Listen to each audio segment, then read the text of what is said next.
There we go. Alrighty.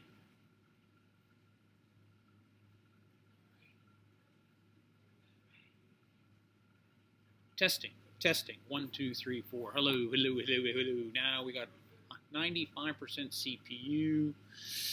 It's saying I'm doing around 2 meg to 3 meg. It changes. I've got my wireless going here. A little bit delayed.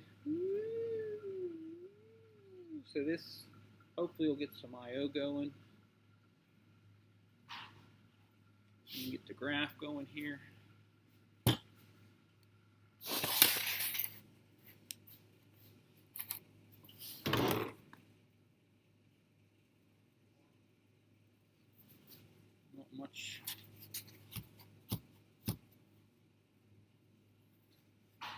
Not much to see.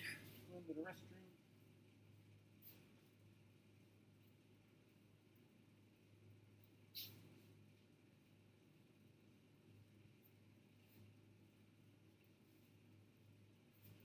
Actually, let's do this.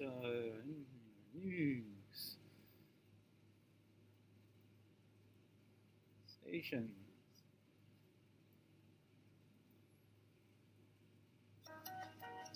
We're a city of industry and a community of innovation. Essential Pittsburgh is your choice for dialogue on the people and ideas that matter most. Join us for Essential Pittsburgh, weekdays at 8 p.m. on 90.5 WESA, Pittsburgh's NPR news station. I guess we're still looking. Some people are going back to Syria because they're a little bit desperate with the life here, and they think that being home, even with the war, it's easier than being here, doing nothing. Also, the Sunday night baseball broadcast is soon going to sound different.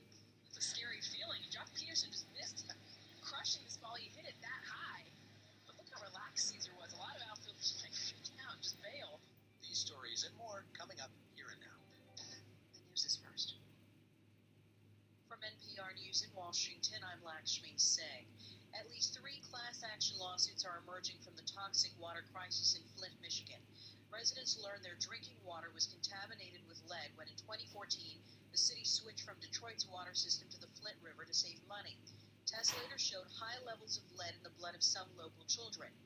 Trishelle Young, one of the attorneys involved, describes one suit filed this morning in the Genesee County Circuit Court to stop the city from issuing further shutoff notices to residents who don't pay their water bills. We're also seeking for the court to declare that all of the bills that have been issued for usage of water invalid because the water has not been fit for its intended purpose. Essentially, the residents have been getting billed for water that they cannot use. The water crisis is expected to be central in Michigan Governor Rick Snyder's State of the State address tonight, and President Obama is expected to meet with Flint Mayor Karen Weaver at the White House today. It's been 17 days since an armed group took over the Malheur National Wildlife Refuge in southeast Oregon. Oregon Public Broadcasting's Amelia Templeton says that last night the group's leaders left the refuge to urge local ranchers to stop paying federal grazing fees. The occupiers in Oregon are led by the sons of Nevada rancher Cliven Bundy. Many years ago, he stopped paying to graze his cattle on public lands and owes the government more than $1 million. In a meeting at a small resort near the Malheur Wildlife Refuge, Ryan Bundy urged dozens of Oregon ranchers to follow his father's example. Okay, we're back. Here's 5 meg. So it says, see what my stream looks like here. We're there. But the ranchers in the room appeared I skeptical. should be able to look Some at this. said they didn't want to risk losing their ranches, See. and others said the proposal was illegal. For NPR News, I'm Amelia Templeton in Burns, Oregon. Defense Secretary Ash Carter is on his way to Paris, where he will issue an urgent appeal for allies to play a bigger role in the battle against ISIS. Here's NPR's David Wellnow. Alrighty, says I'm looking at military steps that President Obama approved last fall have Channel. generated what he called significant momentum across the battlefield Statistics. against ISIS in Iraq and Syria. Carter is going to Paris to talk with his counterparts from 6 leading allied nations. The message for all 42 members of the counter-ISIS coalition, he says, is there's no free ride. And I will not hesitate to engage and challenge current and prospective members of the coalition to do more testing. as we go forward. Carter Yes, says the yeah. campaign against ISIS has big arrows pointing at Mosul in Iraq and Raqqa in Syria, both currently under that group's control. David Wilma, NPR News, Washington. Dow is up 32 points. This is NPR. The United Nations says at least 5 more Syrians have died of starvation in a town besieged by forces loyal to President Bashar al-Assad. NPR's Allison Muse reports the deaths came after a UN aid convoy entered the town just over a week ago. A UN report describes a still dire situation in the town of Madaya. There, a kilo of rice sells for over $200. Photos posted online by activists show residents offering their cars in exchange for baby milk. An aid convoy reached Madaya on January 11th, but cases of malnutrition persist. Some require urgent care outside the siege. The UN says it's awaiting approval for evacuations. Meanwhile, residents have been wounded by landmines while trying to escape, and some are now amputees. Allison Muse, NPR News, Beirut. Excavations are underway at a mass grave east of Spain's capital. Lauren Freire reports it's an unmarked grave left from Spain's civil war 80 years ago. Ascension Mendieta, a 90-year-old Spanish woman, wants to find her father's grave. He was one of more than 100,000 people killed by fascists during Spain's civil war in the 1930s. Spain has a historical memory law that prohibits prosecutions of crimes that date to that war and the dictatorship that followed. So Mendieta took her case to a judge in Argentina who ordered excavations at a mass grave where Mendieta believes her father's body was dumped. It's on the edge of Guadalajara, east of Madrid. A Spanish court approved that order, and forensics experts have started digging for the remains of Timoteo Mendieta and dozens of other victims. For NPR News, I'm Lauren Freire in Madrid. This is NPR. Support for NPR comes from NPR stations. Other contributors include Chevrolet, with the all-new 2016 Chevrolet Malibu, for connecting the heart and the eyes through styling, body lines, and stance to create an all-encompassing midsize car. Learn more at Chevy.com. I'm Michelle Martin of NPR. In partnership with WESA, I'll be in Pittsburgh on March 8th to lead Reinventing the American City, an evening of music, storytelling, and conversation examining the successes and challenges of a changing city. Join me at 7 p.m. Eastern at the August Wilson Center. Tickets are available at nprpresents.org. More information is available at WESA.fm.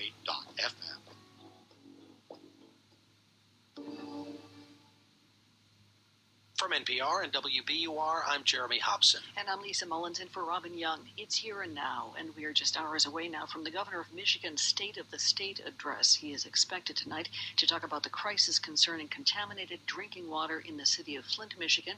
That's at the same time that authorities are handing out more bottled water to residents there. We're going to keep an eye on that. We're also watching the stock market, which was up at the open this morning, rebounding a bit after news about China's economy. It grew at a rate of 6.9% last year, the slowest growth in a quarter century. It averaged around 10% growth each year between 1989 and last year. The BBC's Steve Evans joins us from Shanghai. And Steve, is that 6.9% figure being believed by everybody? Because there have been some real questions about whether the numbers that China gives us are the real numbers. I think I hear those questions, and people never quite trust statistics, but there's not much hard evidence that China actually fakes figures.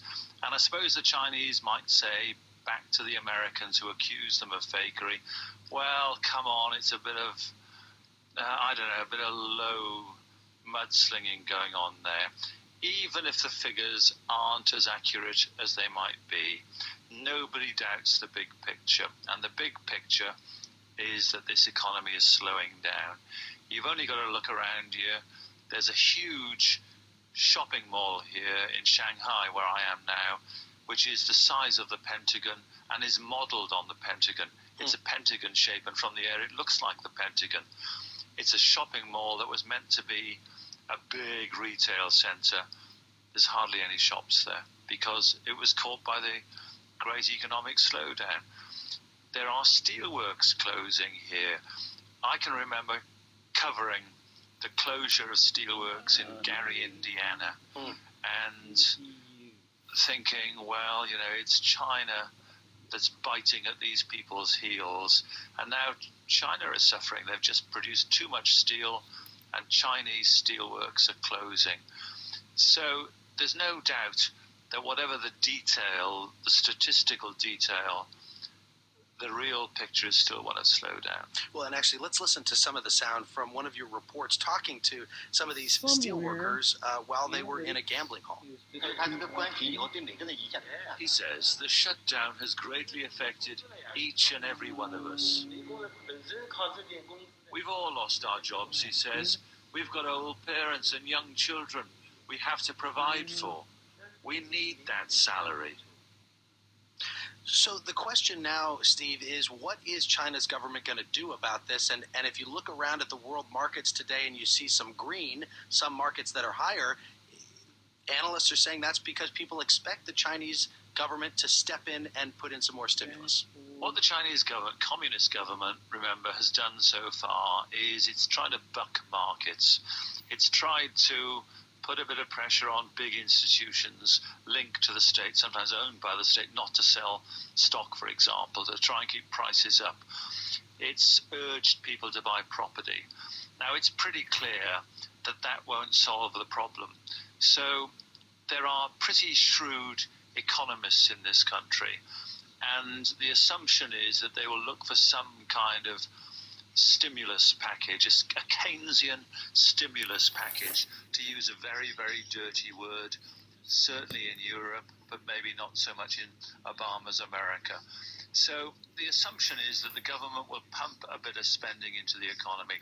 Now, having said all that, no economy can have the kind of growth that China's had for 25 years. It's come out of the wreckage of Maoism and created an amazingly vibrant economy. Here in Shanghai, the skyline puts Manhattan to shame. It is a modern economy which is pretty well there now. There could be more roads, there could be a lot more spending, but it's recognizably a modern economy. Once you've created that modern economy, well, growth stops, growth slows down. You get the kind of growth that you get in the US and you get in Europe. That's what's happened. So it's about whether they can make the transition from that amazingly fast growth, that kind of creature that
Hey, Christian Gospel. Okay.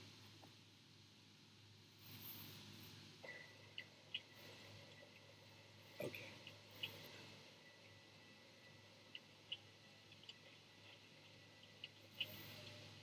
From Saturday.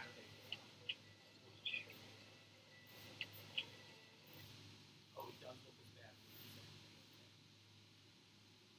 Okay.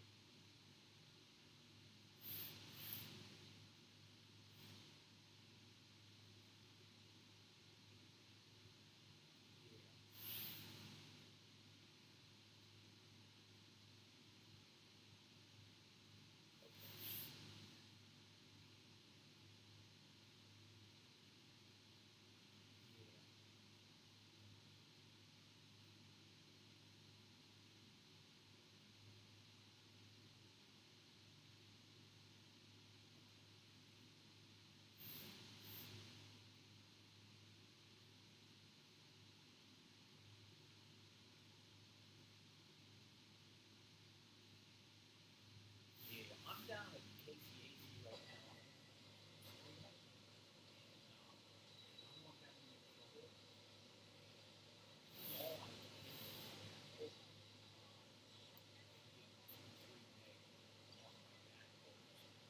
is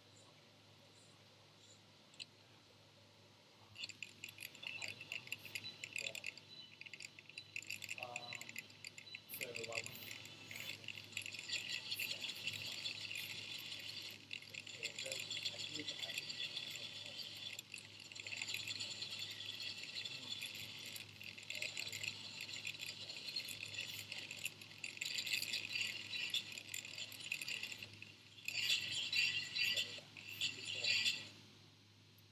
Saturday.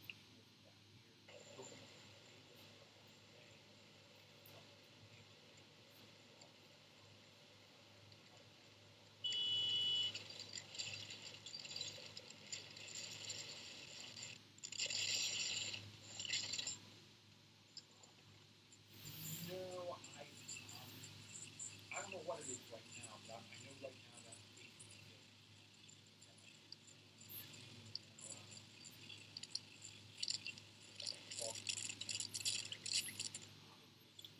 I'll show on the graph what I'm using Wirecast, and it's saying it's doing like 2 to 3 meg in that range. It jumps around how much I move around in front of the camera. And then when I watch it on my laptop, I'm like,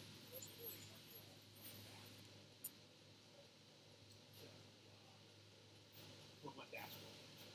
That doesn't mean you was right. So, and I do see it breaking up.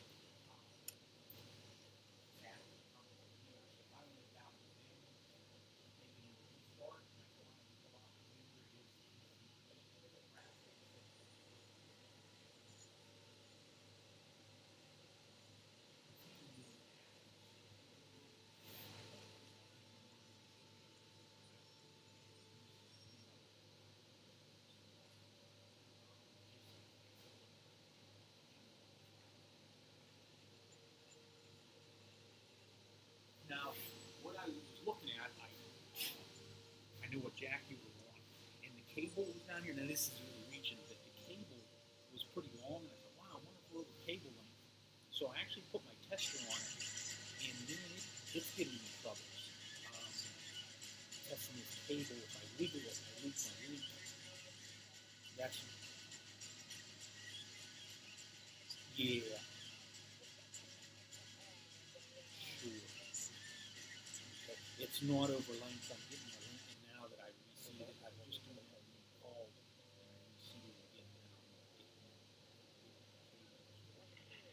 Tester on it. Not all again. Yeah, when I wiggle this cable. Are you still there? Sometimes. Actually, that was my battery. But yeah, I don't think it's not over. Yeah. You do have another. Now the other thing I was looking at too before I come down was We go out over level 3. That doesn't matter.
Yeah, it would be good to verify. I looked and saw with the sniffer what you were talking to Davis right now, so I do have that IP address. So if it's the same one, it's probably okay.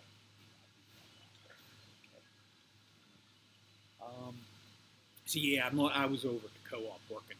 That's why it took me so long to get back to you. It was after lunch till I got back in the office. And yeah. No. Okay. Yeah. All right. Well, yeah. Let's go with that. What time is it? It's only 2:30. Let me see. I'll quit doing. I'm not getting any results here. I didn't see anything standing out in the sniffer when I was up there earlier. He's saying it's buffering now.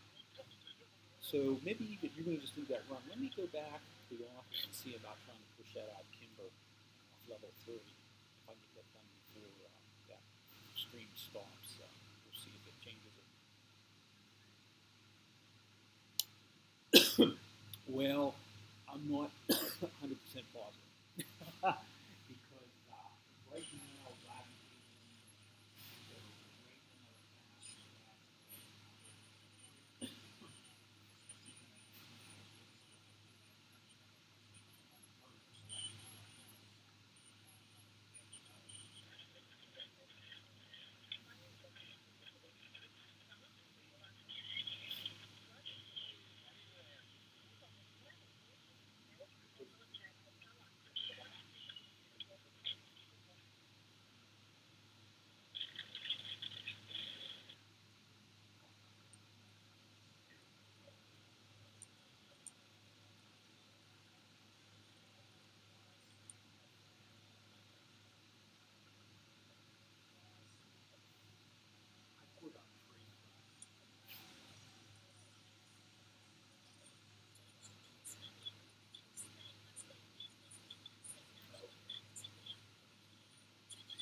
okay.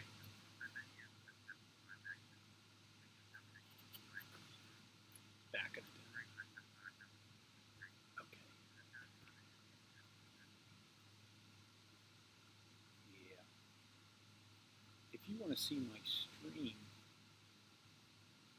from down here, if you're just curious, actually, it's kind of embarrassing. I'm doing a live stream. It's on YouTube, and I should be able to figure out what the URL is.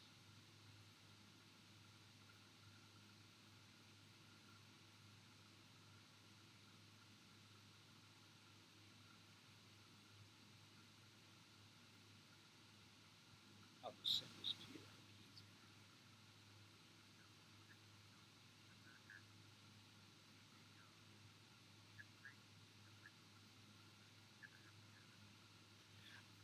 No. It's that much traffic that would have been overridden by now. I got a little bit of a buffer, but with the amount of traffic just me being down here, it would be gone by the time I got back up there. There are a summary. I can go see if I see a summary for it. That it wouldn't be individual packets, but now.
you'll see the Webcaster maxes out the CPU on my MacBook, so I can only push so much, but it's claiming 2 to 3 meg.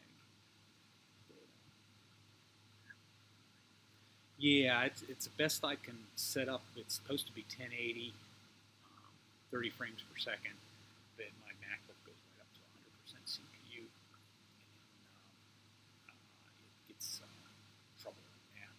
What I end up doing is trying to keep traffic going, and then just try to make some movements, but that's about all I can push.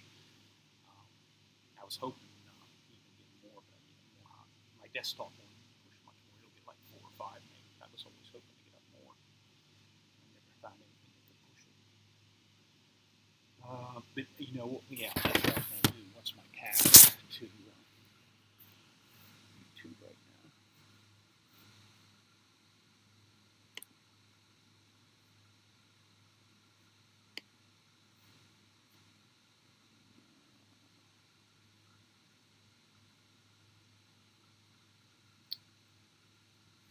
I don't know, Max. Damn it. I want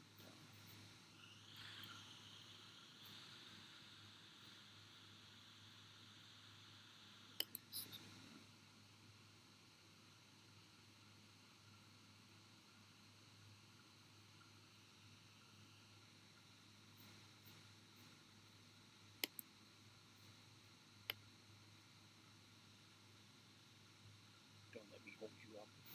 Buddy.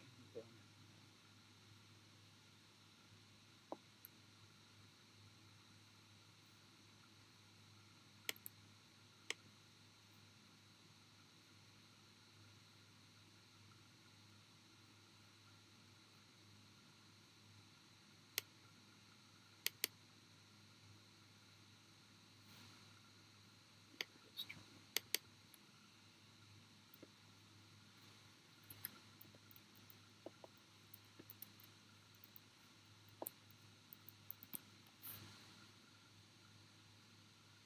Yeah, it looks like I might be going out Penryn rather than Kimber, or level 3, excuse me. Kimber and Penryn is what I'm going on.